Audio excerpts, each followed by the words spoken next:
AIMIM के मुखिया असदुद्दीन ओवैसी अब राष्ट्रवाद से उतरकर राजनीति में पूरी तरह जुट गए हैं। बिहार में इस साल होने वाले चुनाव से पहले एआईएमआईएम की नजरें विधानसभा चुनाव में पहले से टिकी थी और ओवैसी की इस बढ़ी हुई लोकप्रियता को भुनाने की अब पूरी कोशिश भी की जाएगी। लेकिन इस बीच ओवैसी का एक बयान सामने आया है जिसे लेकर हर तरफ चर्चा शुरू हो गई है और ये बयान जो आया है ये महागठबंधन के साथ गठबंधन का है। ओवैसी बिहार में 2020 में विधानसभा चुनाव में उन्होंने जो 5 सीटों पर सीमांचल में जीत हासिल की थी, उस जीत ने ये तो तय कर दिया था कि कहीं ना कहीं बिहार में ओवैसी के लिए राहें मजबूत हैं।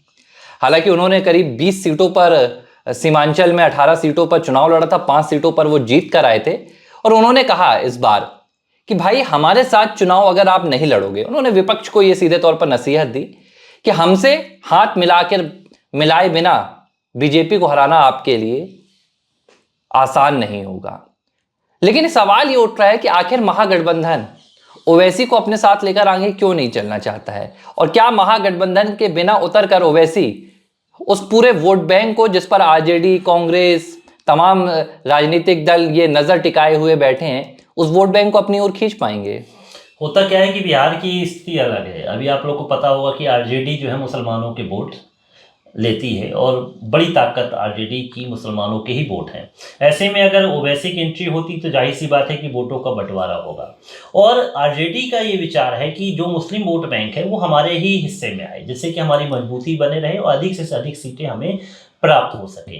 अगर ओवैसी होते हैं और अगर सीटों का बंटवारा वहाँ पर होता है तो जाहिर सी बात है कि जिस तरह से ओवैसी का कद जो है मुसलमानों के उसमें है और आरजेडी अगर गठबंधन में अगर सब लोग की बात होती है और अगर सीटों का बंटवारा होता है उसमें अगर सीट दे दी जाती हैं एआईएमआईएम को तो काफ़ी मुश्किल हो जाएगा फिर इसमें वो बढ़त जताना। और सवाल ये भी उठ रहा है कि चलो गठबंधन में रख भी, लेकिन ओवैसी को कोई इंटर नहीं करना चाहता।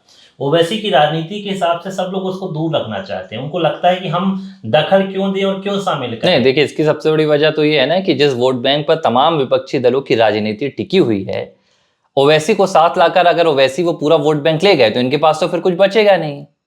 अब आप देखिए कि 2020 में क्या हुआ था। ओवैसी जब बिहार में पहुंचे तो सीमांचल पर उन्होंने 5 सीटें निकाली, इसकी किसी को उम्मीद नहीं थी। अब इस बार ओवैसी की जो ओवरऑल एक्सेप्टेंस है वो भी बढ़ी है। अब ये भी नहीं देखा जा रहा है कि सिर्फ जो मुस्लिम वर्ग के वोट हैं वो बस ओवैसी को मिलेंगे, हो सकता है कुछ और भी लोग उनकी राष्ट्रवादी विचारधारा से प्रभावित हुए हों, उनका कुनबा बढ़ा है। तो ओवैसी ने तो खुलकर ऑफर दिया और ये बात भी निकलकर सामने आई कि ओवैसी ने कहा है कि भाई महागठबंधन से जो हमारे प्रदेश अध्यक्ष हैं बिहार की वो लगातार बातचीत कर रहे हैं।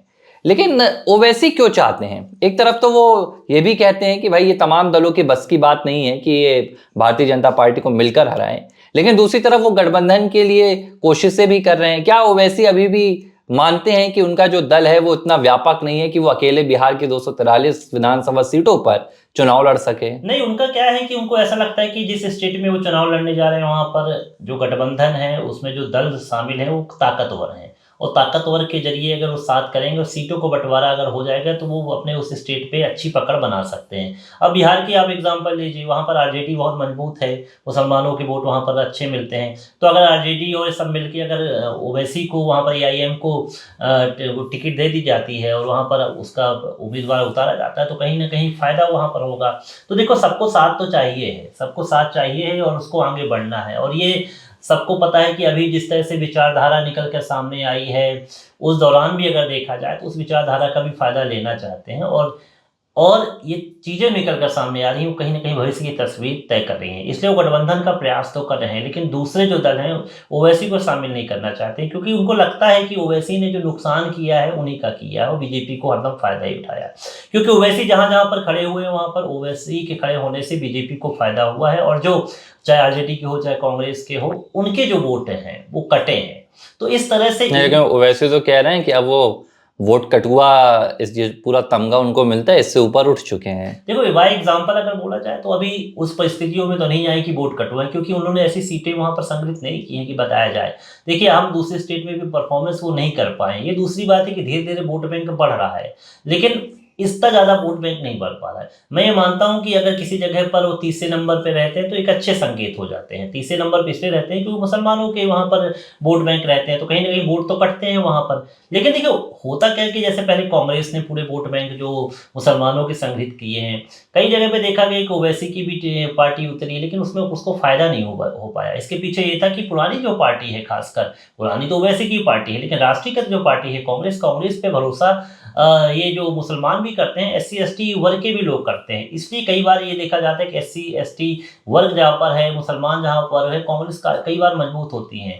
आप कहीं भी एग्जांपल अगर ले लीजिए, अगर मध्य प्रदेश की बात है, छत्तीसगढ़ की बात है, तो वहाँ पर देखेंगे जहाँ पर एससी एसटी वर्ग ज़्यादा है वहाँ पर कांग्रेस का दबदबा रहा है। और आदिवासी जो सीटें हैं उनको बीजेपी को निकालने के लिए, बीजेपी पाने के लिए ललायत रहती है, लेकिन वो सफलता नहीं मिल पाती है। तो मैं मानता हूँ कि जो परिदृश्य बन रहा है वो कहीं ना कहीं राजनीति में ये गठजोड़ की कोशिश जरूर ओवैसी कर रहे हैं, लेकिन ऐसा लगता है कि लोगों को लगता है कि अगर ओवैसी को हम साथ किए तो हमको फायदा नहीं, इसमें नुकसान ही होगा। अच्छा। और छवि उनकी बेहतर नहीं हो पाई, इसलिए काफी पीछे होने की कोशिश जो है दूसरे दल करते हैं। और गठबंधन जिसकी आपने बात कहा कि महागठबंधन की बात जो आप कर रहे हैं, जो कि बिहार में है, इस महागठबंधन में शामिल नहीं अच्छा, होना चाहते एक चीज और जिस पर खूब बातें हो रही है कि 2020 में जब ओवैसी ने बिहार का चुनाव लड़ा एआईएमआईएम ने, तब ओवैसी की जो छवि थी वो ओवैसी की एक कट्टर मुस्लिम नेता के तौर पर छवि थी, मतलब मुस्लिमों का जो प्रो मुस्लिम लीडर के तौर पर कह सकते हैं।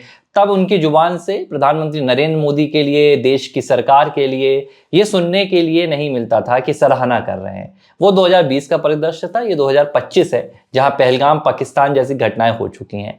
ओवैसी खुलकर तमाम विपक्षी दलों के तमाम दावों को, चाहे वो कांग्रेस हो, आरजेडी हो, सबको खूब फटकार लगा चुके हैं, देश के समर्थन में खूब बोल रहे हैं। कहीं 2020 में जो उन्हें 5 सीटों पर जीत मिली थी, क्या 2025 में उन्हें ऐसा तो नहीं समझ लिया जाएगा बिहार में कि ये तो बीजेपी की बी टीम है या प्रधानमंत्री के पक्ष में बोलने वाले नेता हैं, तो उनके वोट बैंक में कटौती हो जाए? नहीं, ये तमाम चीज़ें तो मुझे ऐसा नहीं लगता है कि कुछ होने वाला है। एक अलग चीज़ें हैं, ये तो अलग कहा जाता है इस चीज़ को, लेकिन देखो किसी भी पार्टी की एक कैटेगरी रहती है कि वो कितने वोट को संग्रहित कर सकती है, उसका ग्रोथ क्या होगा और वो कहाँ तक जा सकती है, ये सबको पता रहता है। जो भी दल उतरता है उसको पता रहता है कि हमारे इस क्षेत्र में कितने वोट हमको मिल सकते हैं और हमारा क्या वजूद है यहाँ पर, ये सबको पता रहता है। तो आप ये चीज़ों को तो भूल जाइए कि इस तरह से कोई प्रभाव पड़ता है। ये दूसरी बात है कि नहीं, मैं ये कह रहा हूँ वो वोट बैंक सिटल तो नहीं सकता हाथ से भाई कि आप प्रो मुस्लिम नेता के तौर पर आपकी पहचान थी।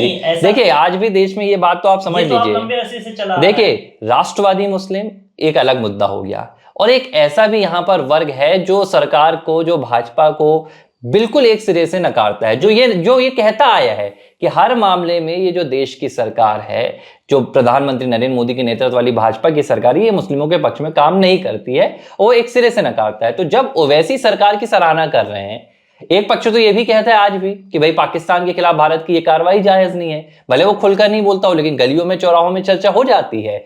आज भी जो लोग ऑपरेशन सिंदूर है इसे लेकर अगर आप जाएंगे मुस्लिम बाहुल इलाकों में तो खुलकर लोग ऑपरेशन सिंदूर की सराहना नहीं कर रहे हैं, ओवैसी कर रहे हैं। लेकिन जो मुस्लिम बाहुल इलाके हैं वहां पर आपको कई ऐसे मौके मिलेंगे जहां पर आपको सुनाई देगा कि ऑपरेशन सिंदूर की लोग खुलकर सराहना नहीं कर रहे हैं। उस बीच ओवैसी ने ऑपरेशन सिंदूर को दुनिया भर में फैलाया है, खुलेआम पाकिस्तान की लताड़ लगाई है। तो कहीं वो वोट बैंक ओवैसी के हाथ से, देखिए यार वोट बैंक तो अभी तब्दील ही नहीं हो पाया, वोट बैंक तो अभी ओवैसी का बन ही नहीं पाया। एक सीट छोड़ने के बाद वो है अपने हैदराबाद की बात कहाँ से जाते हैं। लेकिन 5 सीटों पर तो सीमांचल में उन्होंने 20 में जीत हासिल की थी। तो 5 सीटें इतनी ज्यादा वो नहीं होती हैं। आप किसी स्टेट 18 में उन्होंने उम्मीदवार उतारे थे 18 सीटों पर, उम्मीदवार और 5 में जीते थे। आप उम्मीदवार उतारने से मतलब नहीं होता है। ऐसे बहुत सारे जो स्टेट हैं जहाँ पर वो चुनाव नहीं लड़ पा रहे हैं, मजबूत नहीं कर पा रहे हैं। लेकिन बिहार की बात करें तो बिहार में तो उनका, बिहार में है, लेकिन बिहार में सिर्फ आरजेडी को सिर्फ मुसलमानों के वोट नहीं मिलते हैं कि आप सोचते हैं कि ओवैसी को मिल जाएंगे तो वहां पर संगठित हो जाएंगे। देखिए कांग्रेस का गठबंधन होता है और आरजेडी का गठबंधन हो जाता है तो वैसे ही वोट एक साथ मुसलमानों को हो जाते हैं और गठबंधन पे सीटें जो हो पाती है। सभी पार्टियों को पता है ना कि कहाँ पर ज्यादा मुसलमान है तो कहाँ पर किस उम्मीदवार को उतारना है, सबको पता रहता है। तो ये तस्वीर कुछ ज्यादा बदलने वाली नहीं है। मुझे तो लगता है कि तस्वीर है, कोशिश जारी है यहाँ पर और गठबंधन की कोशिश की जा रही है, लेकिन इतनी जल्दी स्वीकार। तो सीमांचल में ओवैसी का पहिया, ओवैसी की पतंग आगे बढ़ेगी कि कट जाएगी इस बार? अभी कोई समझ में नहीं आ रहा। अभी इतना ज्यादा कोई ज्यादा रिस्पॉन्स मुझे इस बार लगता नहीं है। और जो गठबंधन की बात हो रही, मैं भी उसका भी तैयार नहीं हूँ उस चीज में कि ऐसा कुछ होने वाला है। मतलब कह सकते हैं कि ठीक है 2020 में आपने 5 सीटों पर जीत हासिल की थी, लेकिन इस बार जो ओवैसी की तस्वीर बदल कर आई है उसका चुनावी नजरिया कोई खास नहीं बदलने वाला है। जी बिल्कुल। ABC हिंदी न्यूज, आज ही जुड़िए हर खबर के साथ